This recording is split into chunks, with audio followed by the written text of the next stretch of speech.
એ 2 વર્ષ શેના નીકળ્યા સાહેબ આ ફેમિલીને મનાવવા?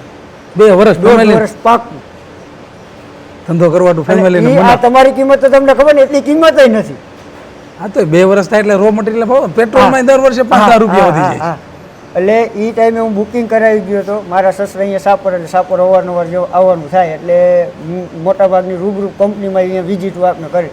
જે મેં આ મશીન તમારું અહીંયા ડેમો લીધો હતો ને, એટલે મને એવું અત્યાર સુધીમાં મેં ઓનલાઈન સર્ચ કર્યું હતું, પણ એવું ક્યાંય જાણવા નહોતું મળ્યું કે મરચું ધરાય ને એમાં ધાણા જીરું ધરાય ને એમાં હળદર ધરાય.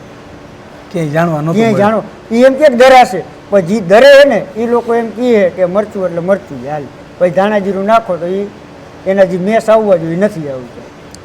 અને આ આપણે તમારું અહીંયા ડેમો લાઈવ જોયો તો ત્યાં મજા આવી. મારા ઉપર ડાયરેક્ટ પછી મારા ભાઈને અમે લઈને આવ્યા કે એને ડેમો જોયો, તરત ને તરત આપણે અહીંયા બુકિંગ કર્યું અને એટલે મેં કીધું ને કે આ ખુલીને કહું કે આમાં તમારે કિલો ધરવું હોય, ધાણા જીરું ધરાઈ ગયું, ચાલની બદલાવી નાખો, હળદર ધરાઈ જાય, ખાલી કપડું સાફ કરવા પૂરતી વાત.